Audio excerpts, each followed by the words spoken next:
پھر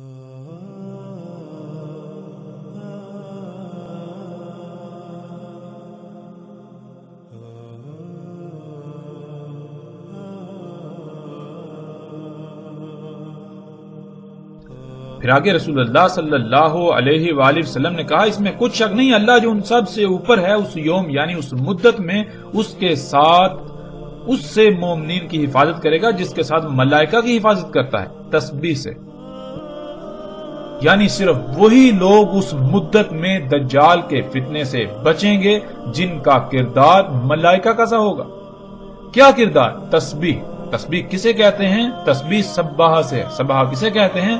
کہ اللہ سبحانہ و تعالی جیسے ہی کوئی حکم دیں بغیر کسی ہیلے بہانے کے، بغیر کسی ہیلے حجت کے، فوراً اس بات کو، اس حکم کو تسلیم کرتے ہوئے اس کے اوپر عمل کرنا، اسی طرح کام کرنا جیسے اللہ سبحانہ و تعالی نے حکم دیا. تو رسول اللہ صلی اللہ علیہ وآلہ وسلم نے کہا کہ اس یوم انہی لوگوں کو بچایا جائے گا، اللہ انہی کی حفاظت کرے گا، ان مومنین کی جو تسبیح کریں گے. یعنی جو بھی اللہ نے حکم دیا، جیسے حکم دیا بالکل ویسے ہی اس کو تسلیم کرتے ہوئے اس کے اوپر عمل کریں گے. ان کا کھانا وہی ہوگا جس کا اللہ نے حکم دیا، ان کا پینا وہی ہوگا جس کا اللہ نے حکم دیا.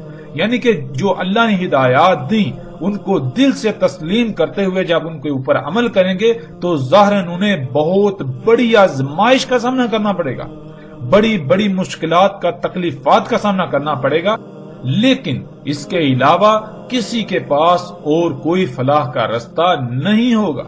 اور ناظرین، آج ہم غور کریں، کیا بالکل وہی حالات نہیں جن کا ذکر محمد علیہ السلام نے کیا؟ کیا آج بالکل وہی سب نہیں ہو رہا؟ آج بالکل وہی حالات نہیں ہیں؟ اگر دجال کا فتنہ واضح ہوتا ہے اور اس کو ترک کرنا چاہیں، ترک کریں، تو کن حالات کا سامنا کرنا پڑے گا، کیسی آزمائش کا سامنا کرنا پڑے گا. پھر ناظرین، اس روایت میں سب سے بڑا سوال ان لوگوں کے لیے جو یہ کہتے ہیں کہ دجال ایک شخص ہے، ایک انسان ہے. تو اس روایت میں رسول اللہ صلی اللہ علیہ وآلہ وسلم نے تو دو ٹوک الفاظ میں کہا کہ وہ اللہ کا عبد ہوگا، اللہ کے عبد سے. اب عبد کسے کہتے ہیں؟ اب کہتے ہیں غلام کو، اللہ کا غلام. تو کیا دجال جو ہے وہ اللہ کا عبد ہوگا، اللہ کا غلام ہوگا؟ اس کا مطلب یہ کہ دجال تو پھر جنت میں جائے گا. کیوں؟ کیونکہ اللہ کا وعدہ ہے کہ اللہ اپنے عباد کو جنت میں داخل کرے گا. اللہ اپنے عباد کے اوپر عذاب نہیں لاتا، اللہ اپنے عباد جو ہیں، جو اللہ کے غلام ہیں، ان کو عذاب نہیں دیتا. اگر دجال ایک انسان ہے، ایک شخص ہے، تو پھر اس لحاظ سے تو وہ اللہ کا عبد اور وہ جنت میں جائے گا. اب یہ کیسے ممکن ہے؟ کیا کبھی ان پہلوؤں پر، ان باتوں پر کسی نے غور کیا؟ بہرحال جیسے جیسے ناظرین ہم آگے بڑھیں گے، ہر بات، ہر پہلو سے، ہر لحاظ سے، ہر طرح سے کھل کر سامنے آ جائے گی، کسی قسم کا کوئی شک و شبہ نہیں رہے گا. اور جتنے بھی سوالات ہیں جو آپ کے ذہن میں پیدا ہو رہے ہیں، جتنے بھی سوالات ہیں، ایک ایک سوال کا ہر لحاظ سے کھول کھول کر جواب دیا جائے گا. اللہ کے فضل سے ہم کسی بھی سوال کو نہ گول کریں گے، نہ نظر انداز کریں گے، اور نہ ہی ایسا ہوگا کہ ہم ان سوالات کے جوابات ایسے دیں جیسے کہ ہم اپنی طرف سے بناوٹی جوابات دے رہے ہیں. نہیں، بالکل نہیں. ہم اللہ کے فضل سے ہر ایک کے ہر سوال کا مکمل ہر لحاظ سے کھول کھول کر جواب دیں گے، ہر پہلو کو، ہر بات کو کھول کھول کر سامنے رکھیں گے. رسول اللہ صلی اللہ علیہ وآلہ وسلم نے کہا، دجال کے ساتھ چمٹے رہنے کے لیے اقوام یعنی دنیا کے لوگ کہیں گے ہم اس کے ساتھ اس لیے ہیں کہ ہم یہ جان لیں کہ وہ کافر ہے اور اس وجہ سے ہم اس کے ساتھ ہیں.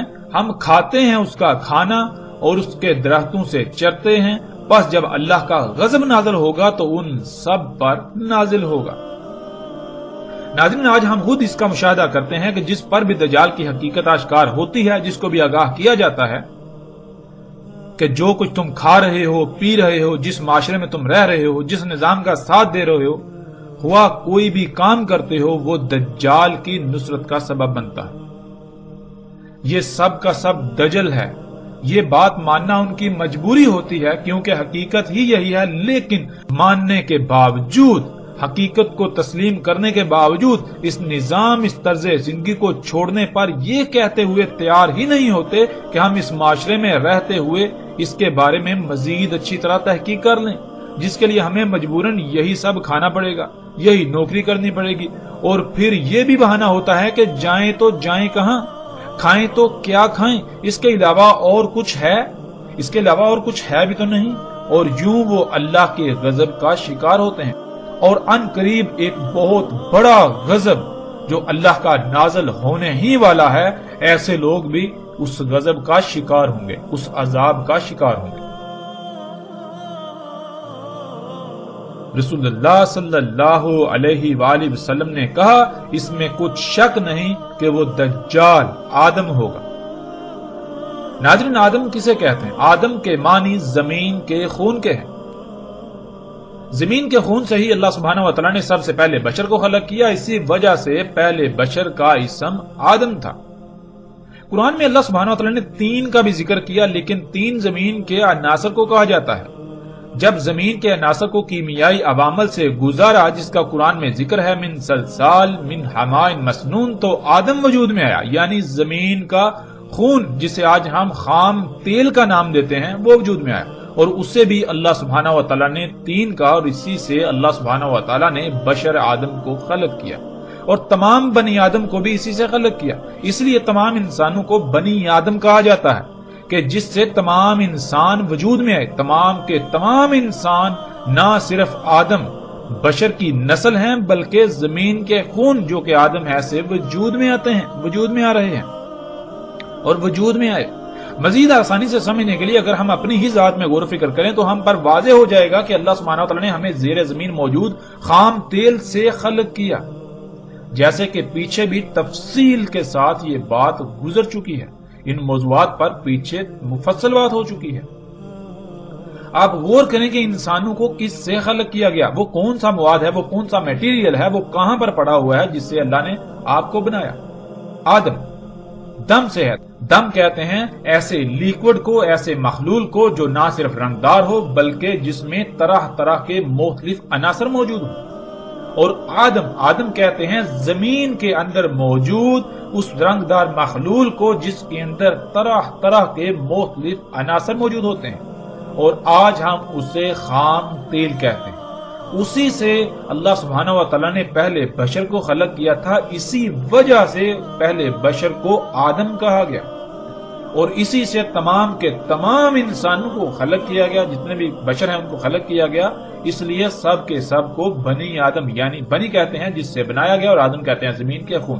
تمام کے تمام جو بشر ہیں یہ آدم یعنی زمین کے خون سے ہی بنائے جا رہے ہیں۔ اب جہاں سے بھی غور کریں بات وہی سامنے آئے گی، زمین کے خون سے ہی سب سے پہلا بشر وجود میں آیا، اور اسی سے آگے سلسلہ چلا، اور جتنے بشر بن رہے ہیں وہ اسی خون سے ہی بن رہے ہیں، سب سے پہلا بشر ہو یا آخری ہو، سب کے سب اسی سے ہی بن رہے ہیں۔ اب ناظرین، جب ہم اس روایت میں غور کریں اور دیکھیں، اس روایت میں رسول اللہ صلی اللہ علیہ وآلہ وسلم نے آدم کو دجال کہا کہ اس میں کچھ شک نہیں، بلا شک و شبہ وہ جو دجال ہوگا وہ کون ہوگا؟ وہ آدم ہوگا۔ تو ناظرین، کیا یہاں آدم سے مراد آدم علیہ السلام ہے؟ کیا آدم علیہ السلام دجال ہیں؟ کیا کبھی آپ نے غور کیا؟ آدم تو کہتے ہیں زمین کے خون کو، جیسے عربی میں دم کہتے ہیں خون کو، دم کہتے ہیں وہ رنگدار مخلول جس کے اندر طرح طرح کے عناصر پائے جاتے ہیں، اور آدم کہتے ہیں زمین کے خون کو، زمین کے اندر موجود جو زمین کا خون ہے، جو زمین کی رگوں میں دوڑتا ہے، جس سے زمین اپنی نباتات نکالتی ہے۔ رسول اللہ صلی اللہ علیہ وآلہ وسلم نے کہا اس میں کچھ شک نہیں کہ آئے گا دجال نہر کو امر کرے گا کہ بہہ پڑ، پس وہ بہہ پڑے گی، پھر اسے حکم دے گا کہ پلٹ، پس وہ پلٹے گی، یعنی امر کرے گا کہ بہنا رک جا، پس وہ بہنا رک جائے گی، پھر اسے حکم دے گا یعنی امر کرے گا کہ خشک ہو جا، وہ خشک ہو جائے گی۔ ناظرین، آج یہ تمام کے تمام مناظر ہم اپنی آنکھوں سے دیکھ رہے ہیں۔ کہ ڈیم بنا کر جب چاہے نہروں کو جاری کیا جاتا ہے اور جب چاہے پانی روک کر ان کا بہنا بند کر دیا جاتا ہے، اور چاہے تو یہاں تک کہ وہ خشک ہو جائیں مگر پانی نہ چھوڑا جائے۔ تو ایسا ہی ہوتا ہے اور نہریں خشک پڑی رہتی ہیں۔ اور یہ سب کا سب کیسے ممکن ہوا؟ یہ سب کا سب آج اسی ٹیکنالوجی، انہی ایجادات سے ممکن ہوا۔ جن ڈیموں کو انسان اپنے لیے مسیحا یعنی فائدے مند سمجھتے ہیں کہ ان سے نہری نظام چلتا ہے اور بجلی وغیرہ پیدا ہوتی ہے، جو کہ آج دنیاوی زندگی میں ایک ستون کی حیثیت رکھتی ہے، بنیادی ستون، اور پھر انہی ڈیموں کی وجہ سے سیلابوں سے محفوظ رہتے ہیں، لیکن یہ سوائے دجل یعنی دھوکے کے کچھ بھی نہیں۔ یہ بہت بڑا دجل ہے اور اکثریت اس دجل کا شکار ہے۔ ناظرین، کبھی ہم نے اس بات میں غور کیا کہ جب ڈیم نہیں تھے تب دنیا میں کتنے سیلاب آتے تھے، اور آج سیلابوں کی تعداد اور ان سے ہونے والی تباہی کتنی ہے؟ آج ڈیم ہونے کے باوجود جب ڈیم نہیں تھے تو ان کے مقابلے میں، اس وقت کے مقابلے میں کئی گنا زیادہ اور کئی گنا بڑے بڑے تباہ کن سیلاب آتے ہیں اور انتہائی وسیع پیمانے پر تباہی پھیلاتے ہیں، انسانوں کو نقصانات کا سامنا کرنا پڑتا ہے۔ تو کیا یہ ڈیم مسیحا ہے، یہ محض دجل؟ آج ہم ڈیم بنا کر یہ سمجھتے ہیں کہ ہم نے نہری نظام بنا لیا اور یوں بہت سی زمین کاشتکاری کے قابل ہوگی، لیکن کبھی ہم نے یہ سوچا یہی پانی روک کر ہم نے زیر زمین نہ صرف پانی کی سطح کو کم کر دیا بلکہ پوری دنیا کی زمین کو بنجر کر دیا؟ کیا یہ دجل نہیں؟ جن ڈیموں کو انسان اپنے لیے مسیحا سمجھتے ہیں ان سے نہری نظام کے ذریعے اچھی فصل ہوتی ہے، لیکن وہی ان سے لاکھوں نہیں کروڑوں گنا زیادہ فصل تباہ و برباد ہو جاتی ہے، کیونکہ انہی ڈیموں کی وجہ سے زیر زمین پانی کی سطح انتہائی کم ہو کر زمین پھر فصلیں پیدا کرنے کے قابل ہی نہیں رہتی اور نہیں رہی۔ پھر کھادوں کے ذریعے ایسی فصلیں اگائی جاتی ہیں جو دیکھنے میں بہت بڑی لگتی ہیں لیکن حقیقت میں وہ لا تعداد بیماریوں کا منبع ہوتی ہیں۔ کیا یہ دجل نہیں؟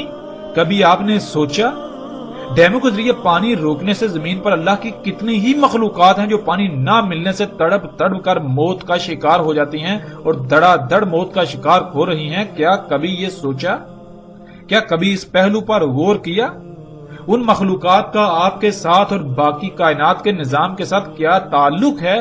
ان کی ہلاکت سے کائنات میں کیا فساد ہوگا؟ کیا ہلاکتیں آئیں گی؟ کن تکالیف سے باقی مخلوقات کو سامنا کرنا پڑے گا؟ کیا ان باتوں میں کبھی کسی نے غور کیا؟ کیا کبھی آپ نے یہ سوچا کہ یہ زمین جو کہ ایک مشین کی مانند ہے اور اس کی تمام مخلوقات پرزوں کی مانند ہیں، اور جب ہم اس مشین کے لا تعداد پرزوں کو ناکارہ بنا دیں گے تو اس زمین کا حال کیا ہوگا؟ کیا کبھی کسی نے یہ سوچا؟ تو کیا پھر زلزلے نہ آئیں، موسموں میں تباہ کن تبدیلیاں واقع نہ ہوں، سیلاب نہ آئیں، طوفان نہ آئیں، خوراک اور پانی میں کمی واقع نہ ہو، طرح طرح کی بیماریاں نہ آ گریں؟ کیا کبھی کسی نے یہ بات سوچی؟ کیا کبھی کسی نے ان پہلوؤں پر سوچا؟ کبھی غور کیا کہ یہ ہمارے لیے مسیحا ہیں یا پھر ہم صرف اور صرف اس کے دجل کا شکار ہو کر اسی شاخ کو دن رات کاٹنے میں مگن ہیں جس پر ہم خود بیٹھے ہوئے ہیں؟ رسول اللہ صلی اللہ علیہ وآلہ وسلم نے کہا، نکلے گا دجال کوسی سے، اس کو جانا جاتا تھا تم سے پہلے، کہا جائے گا اسے کوسی، کثیرۃ الصباح۔ جواب ملا ہاں، کہا وہیں سے دجال نکلے گا۔ صباح ناظرین کہتے ہیں کھادیں، نباتات اگانے والے اجزاء و عناصر، کیمیکلز وغیرہ، یعنی وہ عناصر، وہ اجزاء جو زمین کو اگانے پر مجبور کرتے ہیں۔ یعنی زمین پر ہم سے پہلے جو قومیں آباد تھیں اور اپنے ہی کرتوتوں کے سبب ہلاک ہوئیں، وہ اس زمین کو کوسی کہتے تھے جس میں کھادیں ڈالی جاتی تھی اور ایسے کیمیکلز، ایسے اجزاء یا ایسے عناصر وغیرہ ڈالے جاتے تھے جن سے فصلیں اگائی جاتی تھی۔ کھادوں کے ڈالنے سے جو فصل اگتی تھی وہ دجال تھا، یعنی ایسی فصل محض دھوکہ ہے۔ کھادوں سے اگائی جانے والی فصلیں دیکھنے میں، نظر آنے میں تو بہت زبردست لگتی ہیں، فصلیں دیکھنے میں اچھی اور بہت زیادہ ہوتی ہیں، لیکن حقیقت یہ ہوتی ہے کہ اس فصل کا ظاہری پہلو تو بھلا ہوتا ہے لیکن اس کا باطن بیماریوں سے بھرا ہوتا ہے۔ یہی تو دجل ہے کہ ایک رخ جو سامنے والا ہے وہ تو بہت زبردست ہے، لیکن جو دوسرا پوشیدہ رخ ہے وہ عیبدار، نامکمل اور نقائص سے بھرا پڑا ہے۔ ایسی فصل کا استعمال کرنے والے برکت سے محروم اور طرح طرح کی بیماریوں، خامیوں اور نقائص کا شکار ہوں گے۔ ایسی فصلوں کو کھانے سے لا تعداد مخلوقات اموات کا شکار ہوں گی، ہلاکتوں کا شکار ہوں گی، ان کو نقصانات کا سامنا کرنا پڑے گا، دنیا میں فساد عظیم ہوگا۔ رسول اللہ صلی اللہ علیہ وآلہ وسلم نے کہا، نکلے گا دجال حمار پر، رجسن علی رجس۔ سب سے پہلے دجال کے حمار کو سمجھ لیجئے، اور اسے سمجھنے سے پہلے اللہ کے حمار یعنی گدھے کو سمجھنا ہوگا۔ اللہ سبحانہ و تعالیٰ کا حمار، گدھا، وہ ہے جو اللہ سبحانہ و تعالیٰ نے خلق کیا اور اسے انسان کے لیے خلق کیا تاکہ انسان اس پر سواری کرے اور اپنے سامان کو منتقل کرنے میں آسانی ہو، تجارتی مقاصد کے لیے بھی، مال کی منتقلی کے لیے بھی، مشقت کے لیے بھی استعمال کیا جائے۔ یہ ہے اللہ کا حمار یعنی اللہ کا گدھا۔ اب آتے ہیں دجال کے حمار یعنی دجال کے گدھے کی طرف۔ جب بھی دجال کے حمار کا ذکر ہوتا ہے تو فوراً ذہن میں یہ آتا ہے کہ جیسے کوئی مخصوص شخص ہوتا ہے، مثلا اس کا نام عمران ہے تو اس نے ایک گدھا خریدا جو عمران کا گدھا کہلائے گا، حالانکہ اس کے علاوہ لاکھوں کروڑوں گدھے دنیا میں موجود ہیں، لیکن صرف وہ ایک ہی گدھا عمران کا کہلائے گا۔ بالکل دجال کے بارے میں یہی نظریہ قائم ہے، جو کہ انتہائی جاہلانہ اور گمراہ کن ہے۔ ہمیں کبھی بھی یہ بات نہیں بھولنی چاہیے کہ دجال رب بنے گا، یعنی دجال اللہ کے مقابلے پر ایسی ذات ہوگی جو وہ سب کام کرے گی جو اللہ سبحانہ و تعالیٰ کے کرنے والے ہیں، اور وہ ذات اللہ کے مقابلے پر وہ سب کام کرے گی۔ دجال کے حمار یعنی گدھے کا مطلب یہ ہے کہ جس مقصد کے لیے انسان دجال کے نکلنے سے پہلے اپنے اصل رب اللہ سبحانہ و تعالیٰ کا خلق کیا ہوا حمار یعنی گدھا استعمال کرتے تھے، دجال اسی مقصد کے لیے اللہ سبحانہ و تعالیٰ کے خلق کیے ہوئے اس ذریعے یعنی گدھے سے احسن ذریعہ یعنی گدھا خلق کرے گا، اور جو لوگ اللہ کے گدھے کی بجائے دجال کے خلق کیے ہوئے گدھے کو استعمال کریں گے، وہی ان کا دجال کو اپنا رب تسلیم کرنا ہوگا، کیونکہ رب وہی ذات ہوتی ہے جس پر کسی بھی معاملے میں توکل کیا جائے، یعنی کوئی بھی ضرورت پیش آئے تو جس کی خلق کردہ شے کو استعمال کر کے اپنی ضرورت کو پورا کیا جائے وہی رب کہلاتا ہے۔ یہاں تک ہمارے لیے نہ صرف دجال کا حمار واضح ہو گیا، بلکہ دجال کے بارے میں مزید واضح ہو گیا کہ دجال کسی مخصوص شخصیت کا نام نہیں، بلکہ دجال ایسی ہی کسی ذات کا نام ہے جیسے اللہ سبحانہ و تعالیٰ کی ذات ہے۔ جو کام اللہ سبحانہ و تعالیٰ کرتے ہیں وہی کام جو بھی اللہ کے مقابلے پر کرے گا وہ ذات دجال کہلائے گی، اور آج وہ سب کچھ اللہ کے مقابلے پر ہو رہا ہے جو آج سے پہلے صرف اللہ سبحانہ و تعالیٰ ہی کرتا تھا، اور آج یہ سب کچھ صرف اور صرف ٹیکنالوجی سے ہی ممکن ہوا، انہی مشینوں، انہی ایجادات سے ممکن ہوا، اور یہی سب دجال ہے، یعنی یہی ایجادات ہیں، یہی مشینیں ہیں، یہی ٹیکنالوجی ہی ہے کہ انسان ہر معاملے میں اللہ کی بجائے اسی پر توکل کرتا ہے، یعنی اللہ کی بجائے اسے اپنا رب بنائے ہوئے ہے۔ ناظرین، آپ آتے ہیں روایت کی طرف۔ رجس کہتے ہیں اسے جو انسان کو کسی بھی معاملے میں اللہ کی بجائے اپنے اوپر توکل کرنے پر مائل کرے یا مجبور کر دے۔ مثلا ناظرین، آج جو گاڑیاں موجود ہیں، جب یہ گاڑیاں موجود نہیں تھی تو انسان کے لیے سواری کے ذرائع صرف گدھے، گھوڑے، خچر اور اونٹ وغیرہ تھے۔ جب بھی انسان کو سفر کی ضرورت پیش آتی تو فوراً انسان کے ذہن میں یہی ذرائع آتے اور انہی پر انحصار کرتا، لیکن آج گدھے، گھوڑے، خچر اور اونٹوں کی موجودگی کے باوجود جب بھی انسان کو سفر کی ضرورت پیش آتی ہے تو فوراً جس کے بارے میں ذہن میں آتا ہے وہ گاڑیاں ہیں، اور گاڑیوں کی موجودگی میں انسان کے بالکل بھی ذہن میں گدھے، گھوڑے، اونٹ وغیرہ کا خیال نہیں آتا۔ اس کی جو وجہ بنی اسے عربی میں رجس کہتے ہیں۔ جب بھی سفر کی ضرورت پیش آئی تو فوراً گاڑی کا خیال آیا، اسی پر انحصار کیا، اسی پر توکل کیا، باوجود اس کے کہ گدھے، گھوڑے، خچر اور اونٹ وغیرہ موجود ہیں۔ آج انسان چاہ کر بھی گدھے، گھوڑے، اونٹ وغیرہ پر سفر نہیں کرتا جہاں بھی یہ گاڑیاں موجود ہیں۔ ان میں کشش ہی ایسی ہے کہ وہ انسان کو اپنی طرف مائل کر لیتی ہیں، بالکل مجبور کر دیتی ہیں۔ یہی وہ شے ہے جسے عربی میں رجس کہا جاتا ہے۔ رسول اللہ صلی اللہ علیہ وآلہ وسلم نے کہا، نکلے گا دجال حمار پر، دجال حمار پر نکلے گا یعنی گدھے پر نکلے گا۔ مطلب یہ کہ دجال کی ابتدا گدھے سے ہوگی، یعنی اللہ کے مقابلے پر جو شے سب سے پہلے خلق ہوگی اور وہ دجال اکبر ہوگا، وہ سواری کا ذریعہ ہوگی۔ ایسا سواری کا ذریعہ جو رجس پر رجس ہوگا، یعنی اس کی موجودگی میں اللہ کے سواری کے ذرائع بے وقت ہو جائیں گے، لوگ اس کی طرف نہ چاہ کر بھی کھینچے چلے جائیں گے۔ دجال ہوگا رجس پر رجس، یعنی دجال کی موجودگی میں انسان اسے اپنے رب بنانے پر، یعنی اس کی خلق کردہ اشیاء سے ضروریات پوری کرنے پر مجبور ہوں گے، یا اپنے لیے صرف انہی میں فائدہ دیکھیں گے اور یوں استعمال کریں گے۔ اب آتے ہیں دجال کا حمار ہوگا کیا، کیسا ہوگا، اس کی پہچان کیا ہے، اس سمیت تمام کے تمام سوالات کے جوابات کی طرف۔ رسول اللہ صلی اللہ علیہ وآلہ وسلم نے کہا، اس میں ہوں گی 3 علامات، یعنی جن سے دجال کو پہچانا جا سکے گا۔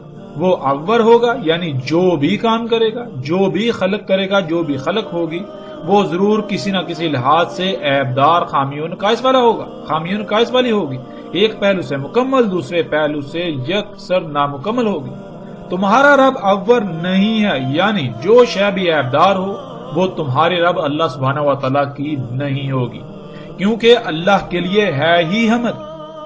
اللہ سبحان ہے، اللہ جو کچھ بھی خلق کرتا ہے وہ عیوب سے، نقائص سے پاک ہوتی ہے۔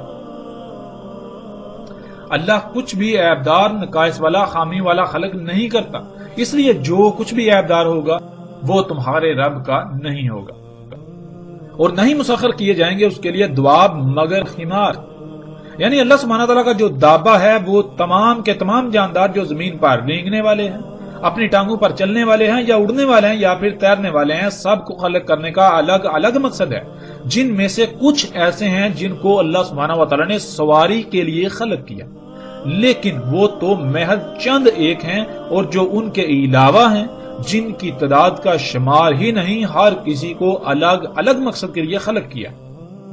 اور دجال کے لیے دواب میں سے صرف حمار یعنی سواری کا ذریعہ مسخر کیا گیا، یعنی وہ جتنا بھی دابہ خلق کرے گا، اور دابہ کہتے ہیں حرکت کرنے والی مخلوقات کو، خواہ وہ رینگ کر حرکت کریں، چل کر کریں، اڑ کر کریں، یا پھر تیر کر کریں، وہ جتنا بھی دابہ خلق کرے گا اس کا مقصد سواری کرنا یا مشقت کرنا ہوگا، یعنی وہ مقصد ہوگا جس مقصد کے لیے اللہ سبحانہ و تعالیٰ نے گدھے کو خلق کیا۔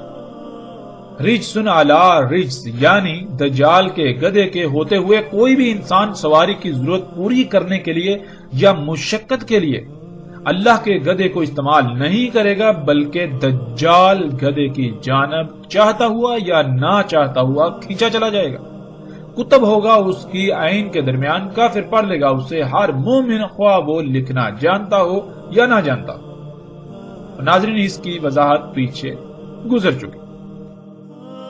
ہمارا موضوع دجال کا گدھا یعنی سواری کا ذریعہ تھا، مشقت کا ذریعہ، اور رسول اللہ صلی اللہ علیہ وآلہ وسلم نے واضح کر دیا کہ دجال کے لیے جو دابہ مسخر کیا جائے گا وہ صرف اور صرف سواری کا ذریعہ ہی مسخر کیا جائے گا، یعنی وہ جتنا بھی دابہ حرکت کرنے والی مخلوقات خلق کرے گا، جتنی بھی حرکت کرنے والی مخلوقات خلق ہوں گی جو کہ دجال ہوگا، وہ سارے کا سارا دابہ سواری، مال و اشیاء کی منتقلی اور مشقت کے مقاصد کے لیے ہی خلق کیا جائے گا، خلق ہوگا، وہ سارے کا سارا دابہ دجال ہوگا۔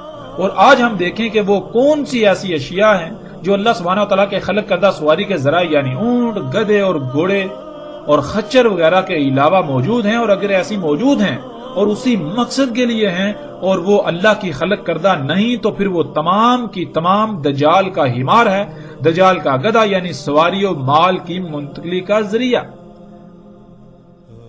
اور جب ہم غور کریں تو دجال کا حمار اتنا واضح ہے کہ ہمیں اتنے انسان نظر نہیں آتے جتنے دجال کے حمار نظر آتے ہیں، جنہیں ہم گاڑیاں، ٹرینیں، ٹرامیں، ہوائی جہاز، بحری جہاز وغیرہ کا نام دیتے ہیں۔ یہ سب کا سب دجال کا حمار ہے، جیسا کہ سکرین پر نظر آنے والی تصاویر میں آپ دیکھ سکتے ہیں۔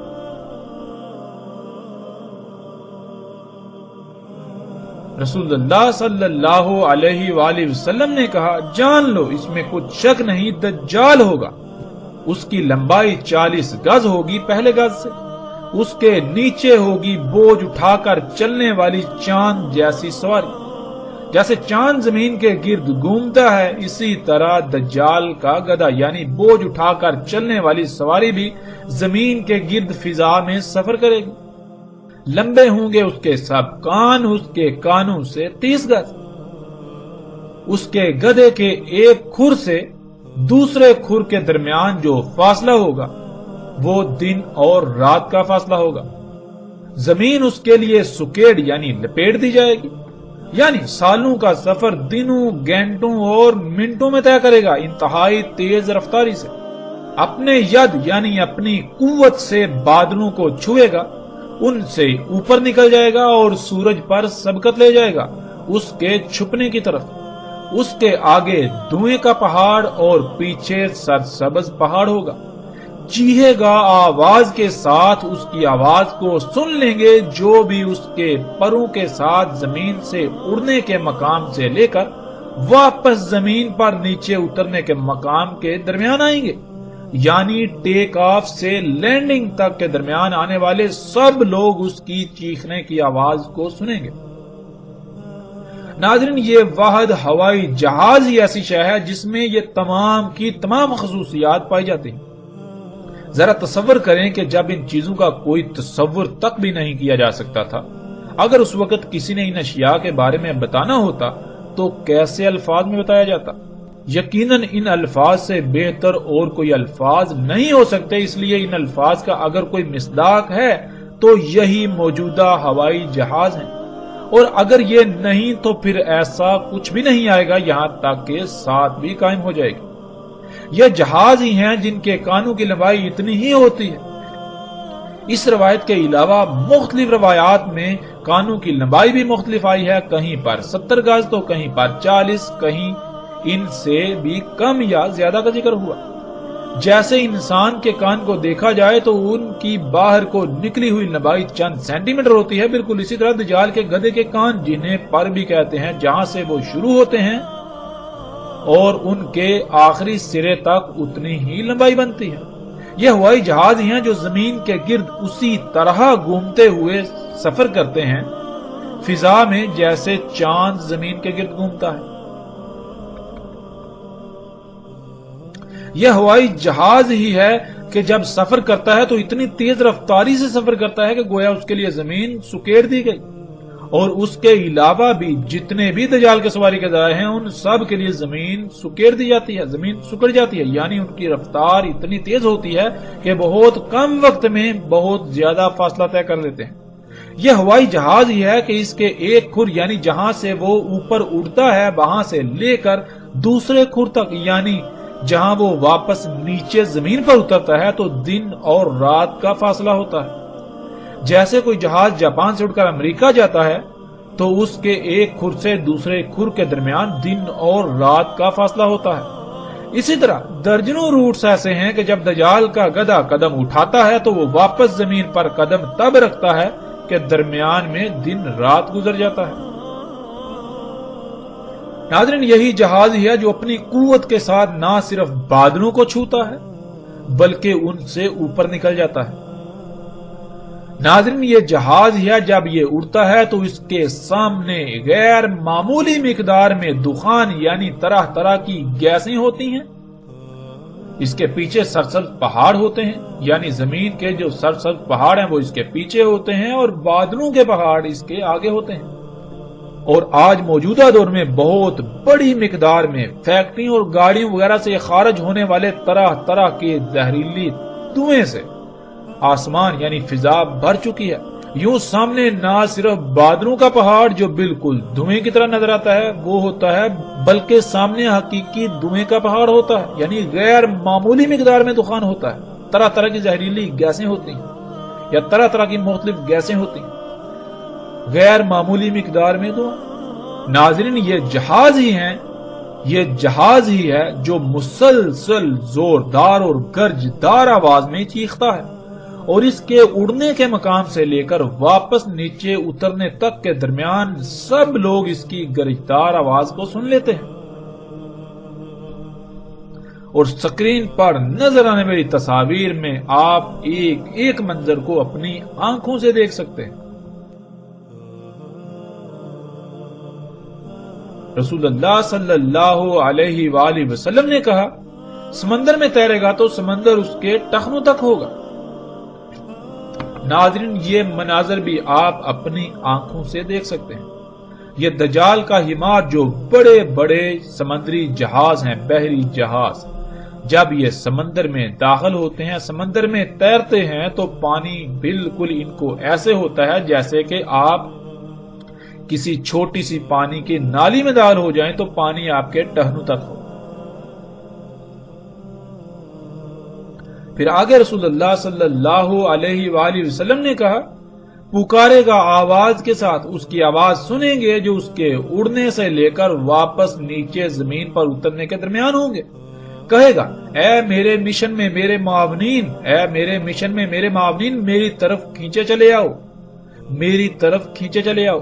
پس میں ہی ہوں وہ جس نے تمہیں خلق کیا، پس تمہاری جو ضروریات تھیں وہ سب خلق کیا، اور میں ہی ہوں جس نے قدر میں کر دی رہنمائی، یعنی تم دنیا میں کس مقصد کے لیے ہو، تمہیں کس مقصد کے لیے خلق کیا گیا اور وہ مقصد کیسے پورا ہوگا۔ وہ میں ہی ہوں جس نے تم پر وہ مقصد واضح کیا، اور میں تمہارا رب ہوں، سب سے اوپر والا۔ ناظرین، یہی جہاز جب اڑتا ہے تو اڑنے سے لے کر واپس نیچے زمین پر اترنے کے درمیان ہر سٹاپ پر آواز لگاتا ہے، اعلانات کیے جاتے ہیں، فلاں وقت روانگی ہے، گیٹ کھل گیا، جہاز میں سوار ہو جائیے، وغیرہ وغیرہ۔ اور اس کے اڑنے سے لے کر نیچے اترنے تک نہ صرف اس کے اندر موجود سب لوگ اس کی آوازیں سنتے ہیں، بلکہ جب یہ سفر کر رہا ہوتا ہے تو اتنی اونچی گرجدار آواز پیدا کرتا ہے کہ سب کے سب لوگ جو بھی اس کے اڑنے سے لے کر واپس اترنے کے درمیان آتے ہیں وہ سب ہی اس کی گرجدار آواز کو سنتے ہیں اور اس کی طرف متوجہ ہو جاتے ہیں۔ یہی ٹیکنالوجی، یہی ایجادات ہیں جو آج سب کچھ خلق کر رہی ہیں، جن سے آج سب کچھ خلق ہو رہا ہے۔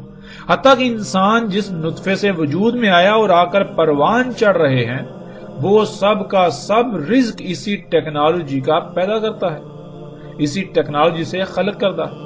اور جب انسانوں نے اسے اپنا رب بنایا ہوا ہے تو پھر دنیا میں انسانوں کی اکثریت کو یہ علم ہی نہیں کہ انہیں کس مقصد کے لیے خلق کیا گیا، بلکہ ہر ایک کے سامنے یہی مقصد ہے کہ وہ دنیا زیادہ سے زیادہ کمائے، یہی ٹیکنالوجی حاصل کرے، یہی اشیاء حاصل کرے، یہی ایجادات کرے، یہی طرح طرح کی مشینیں حاصل کرے، مختلف آسائشوں، سہولتوں اور آسانیوں کے نام پر۔ یوں محمد رسول اللہ صلی اللہ علیہ وآلہ وسلم نے ایک ایک لفظ سچ کہا جو آج ہماری آنکھوں کے سامنے ہے۔ اے اللہ کے نبی محمد رسول اللہ صلی اللہ علیہ وآلہ وسلم، آپ نے بالکل سچ کہا تھا، آپ نے بالکل سچ کہا تھا، آپ نے بالکل سچ کہا تھا۔ رسول اللہ صلی اللہ علیہ وآلہ وسلم نے کہا، دجال کے گدھے کے کانوں کے درمیان 40 گدھ ہوں گے اور اس کے گدھے کا روٹ ہوگا 3 یوم کا فاصلہ۔ سمندر میں داخل ہوگا اپنی سامان اٹھا کر سفر کرنے والی سواری پر۔ کہا بالکل ایسے ہی داخل ہوگا جیسے داخل ہوتے ہو تم اپنے گھوڑے پہ سوار ہو کر کھیتوں کو سیراب کرنے والی نہر میں۔ یعنی ناظرین، جیسے آپ کھیتوں کو سیراب کرنے والی کسی کھال میں، جو پانی کی کھال ہوتی ہے، نالی ہوتی ہے، اس میں داخل ہوں گھوڑے پر سوار ہوگا تو گھوڑے کو کتنا پانی ہوگا، بالکل اسی طرح دجال کا حمار یعنی دجال کا سواری کا ذریعہ جب دجال کو اٹھا کر انہی طرح طرح کی مخلوقات کو اپنے اوپر سوار کر کے سمندر میں سفر کرے گا، اس میں چلے گا، اس میں داخل ہوگا، تو سمندر کا پانی اس سے ایسے ہی ہوگا جیسے تم کھیتوں کو سیراب کرنے والی نہر یعنی کھال میں داخل ہوتے ہو گھوڑے پر سوار ہو کر۔ رسول اللہ صلی اللہ علیہ وآلہ وسلم نے کہا، جان لو اس میں کچھ شک نہیں، دجال کھانا کھائے گا اور مشروب پیے گا اور چلے گا اپنی ٹانگوں پر، اور اللہ اوپر ہے ان سب سے یعنی اللہ سبحانہ و تعالی کی ذات ان حاجات سے بالاتر ہے۔ آج جتنی بھی ٹیکنالوجی ہے وہ تمام کی تام کھاتی ہیں، جسے ہم بجلی کا نام دیتے ہیں، خواہ وہ موسموں اور بادلوں میں چھیڑ چھاڑ کرنے والے آلات ہوں یا مختلف مصنوعات بنانے والی یعنی دجال کی جنت کی سہولیات اور نعمتیں خلق کرنے والی جتنی بھی مشینیں ہیں وہ تام کھا کر یا مشروب پی کر ہی چلتی ہیں۔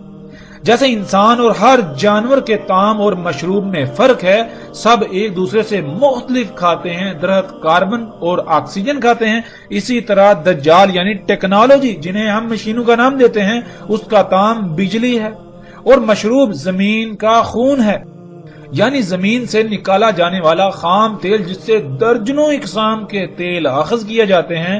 ٹیکنالوجی ان حاجات کی محتاج ہے، لیکن اللہ سبحانہ و تعالی ایسی تمام حاجات سے پاک ہے۔ ناظرین، بہت سی روایات میں رسول اللہ صلی اللہ علیہ وسلم نے کہا کہ دجال کی توبہ کرنے والے یعنی اسے اپنا رب تسلیم کرنے والوں میں اکثریت یہود کی ہوگی۔ اور ناظرین، جب ہم یہ الفاظ پڑھتے ہیں، یہ بات ہمارے سامنے آتی ہے، ہمیں بتائی جاتی ہے، تو ہم بالکل بے فکر ہو جاتے ہیں، اس لیے کہ ہم خود کو مسلمان کہتے ہیں، مسلمان سمجھتے ہیں، مسلمان کہلواتے ہیں، اور یہود تو وہ ہیں جو آج بھی یہودی کہلاتے ہیں۔ اور پھر قرآن میں یہود و نصارہ کے بارے میں جتنی بھی آیات ہیں ہم ان سے مراد بھی یہودی اور عیسائی لیتے ہیں، لیکن ہم نے کبھی یہ غور نہیں کیا کہ قرآن میں اللہ سبحانہ تعالیٰ نے یہود و نصارہ کن کو کہا۔ جب ہم قرآن میں غور و فکر کریں تو قرآن کی پہلی سورۃ الفاتحہ میں مغضوب اور ضالین کے الفاظ آئے ہیں، اور سب اس پر متفق ہیں کہ مغضوب سے مراد یہود اور ضالین سے مراد نصارہ ہے۔ اور سورہ فاتحہ کو دن میں کئی بار پڑھتے ہیں، اس کے باوجود غور ہی نہیں کرتے کہ اگر ہم نے وہ کچھ کیا جو بنی اسرائیل میں سے لوگوں نے کیا، جو یہود کہلائے تو ہم بھی یہود کہلائیں گے، اور جو کچھ نصارہ نے کیا اگر ہم بھی وہی کریں گے، ہم نے بھی وہی کیا تو ہم بھی نصارہ کہلائیں گے۔ بنی اسرائیل کو اللہ سبحانہ و تعالیٰ نے اس امت کے طور پر منتخب کیا جسے دنیا کے انسانوں کے لیے نکالا تھا، لیکن جب انہوں نے اپنی ذمہ داری ترک کر دی اور دین کو ٹکڑے ٹکڑے کر کے گروہ در گروہ تقسیم ہو گئے تو اللہ سبحانہ و تعالیٰ کے غضب کا شکار ہوئے، اللہ کی لعنت کا شکار ہوئے، دنیا میں ذلیل و رسوا ہوئے، اس کے باوجود کہ وہ آج تک خود کو وہی امت سمجھ رہے ہیں جسے اللہ نے دنیا کے انسانوں کے لیے نکالا، یعنی انہوں نے ہی دنیا میں نظام قائم کرنا ہے، صرف انہیں ہی دنیا پر حکمرانی کا حق حاصل ہے۔ وہ طے کریں گے کہ کیا دنیا کے انسانوں کے لیے فائدہ مند ہے اور کیا نقصان دہ ہے، کیا کس نے کرنا ہے کیا نہیں کرنا، اس لیے وہ کبھی بھی ہاتھ پر ہاتھ رکھ کر نہیں بیٹھے اور دنیا میں اپنا نظام، اپنی حکومت قائم کرنے کے لیے کوشش کرتے رہے اور ساتھ کے قائم ہونے تک کرتے رہیں۔ اور بنی اسرائیل میں سے جنہوں نے اپنی آنکھوں، کانوں اور دلوں کا اس مقصد کے لیے استعمال ترک کر دیا جس مقصد کے لیے اللہ نے یہ نعمتیں دی، تو وہ رستے سے ہٹ گئے، یعنی غور و فکر کرنا چھوڑ دیا، تو یہود نے انہیں رستے سے ہٹا کر اپنی نصرت کے لیے استعمال کیا، یوں وہ نصارہ کہلائے۔ نصارہ یعنی نصرت کرنے والے، مدد کرنے والے۔ گمراہ ہونے والے یہود کے مشن میں ان کی نصرت کرنے والوں کو اللہ نے نصارہ قرار دیا۔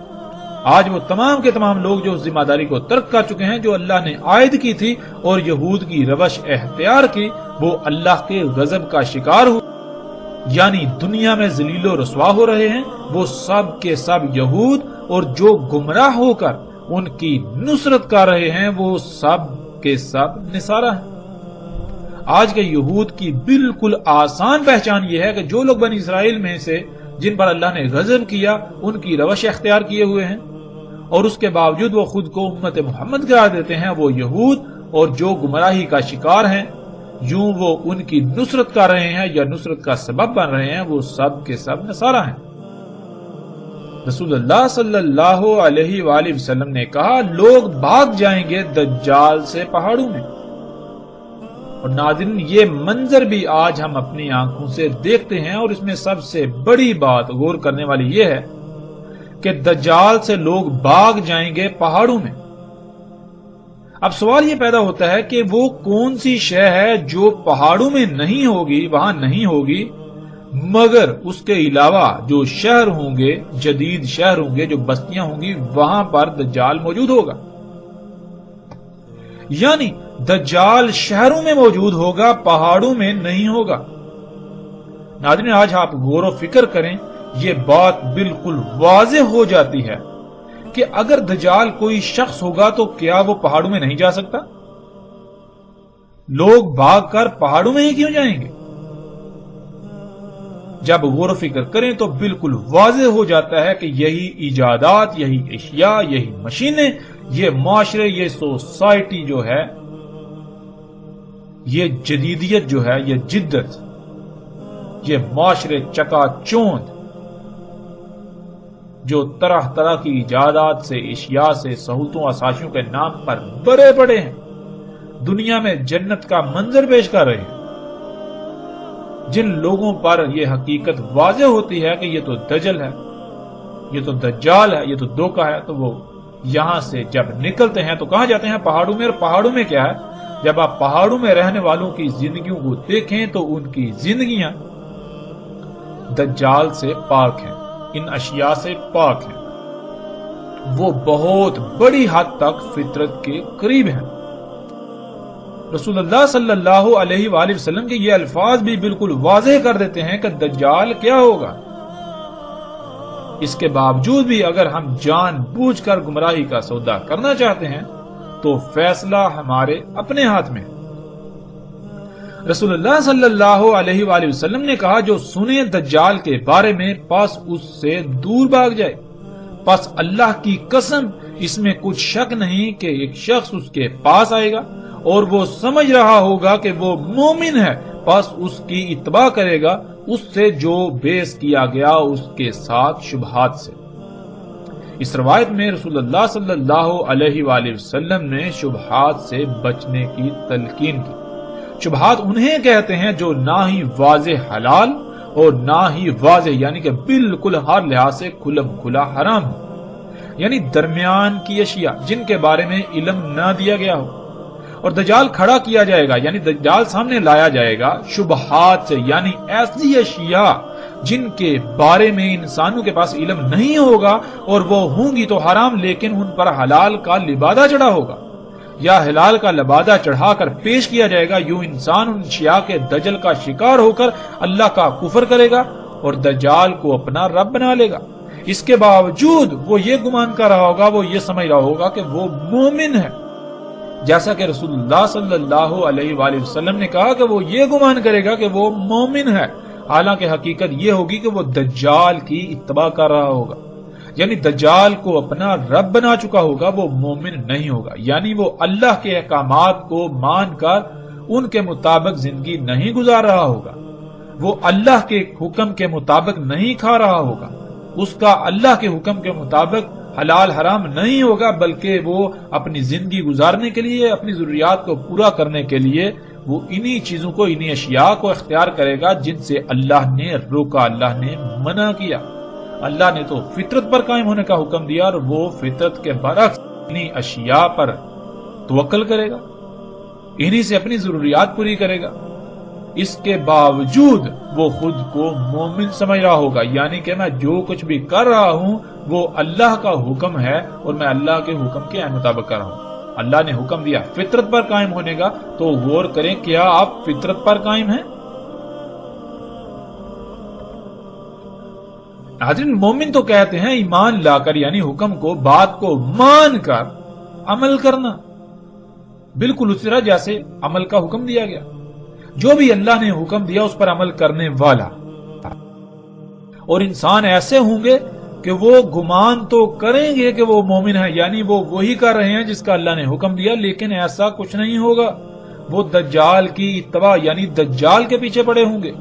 جیسے مثال کے طور پر اللہ نے مرغی حلال کی تھی، لیکن اللہ سبحانہ و تعالیٰ نے یہ شرط بھی عائد کر دی کہ حلال طیب بھی ہونا چاہیے. اگر کوئی شے حلال ہے مگر طیب نہیں تو پھر وہ حلال نہیں بلکہ حرام ہو جائے گی. اور آج کیا کیا جا رہا ہے کہ اکثریت آج مرغی کھا رہی ہے اور مومن ہونے کا دعویٰ بھی کرتی ہے، حالانکہ حقیقت یہ ہے کہ وہ مرغی جو اللہ نے حلال کی طیب کی شرط پر، وہ آج طیب ہے ہی نہیں، اور نہ ہی وہ اللہ کی خلق کردہ ہے، بلکہ وہ تو ٹیکنالوجی سے خلق کردہ ہے اور اسی سے پروان چڑھائی گئی. غور کریں کہ مرغی کے وجود میں آنے کا اللہ نے کون سا قانون وضع کیا. اس ٹیکنالوجی کے وجود میں آنے سے پہلے مرغی کیسے وجود میں آتی تھی، کیسے پروان چڑھتی تھی، کیسے انڈے دیتی تھی؟ کیا آج عین اسی قانون کے مطابق پیدا ہو رہی ہے، اسی طرح پروان چڑھ رہی ہے، وہی رزق کھا رہی ہے؟ تو پھر تو حلال ہے. اگر ویسا نہیں ہے تو پھر یہ کیسے حلال ہو سکتی ہے؟ تو ایسے لوگ خود کو مومن تو سمجھتے ہیں لیکن اتباع دجال کی کر رہے ہیں. بالکل یہی مثال کسی بھی معاملے میں لے لیں تو حق کھل کر واضح ہو جائے گا کہ جو کچھ بھی کیا جا رہا ہے، جو کچھ بھی استعمال کیا جا رہا ہے، آیا وہ فطرت ہے یا پھر اس کے برعکس اس کی ضد مصنوعی؟ آیا اس کا خالق اللہ ہے یا پھر کوئی اور؟ یا پھر اس کی تخلیق میں اللہ کے ساتھ اوروں کو بھی شریک کیا گیا؟ اللہ کی مخلوقات میں، اللہ کی تخلیقات میں چھیڑ چھاڑ کی گئی، ان میں مداخلت کی گئی، جیسا کہ آج سب کچھ کیا جا رہا ہے. اللہ کی ہر خلق میں مداخلت کی جا رہی ہے. جسے شرک اکبر کہا گیا وہ شرک کسی کو نظر آ ہی نہیں رہا، جسے فساد کہا گیا وہ کسی کو نظر آ ہی نہیں رہا. اور ان سب کی وجوہات کیا ہیں یا پھر اس کی سب سے بڑی وجہ کیا ہے؟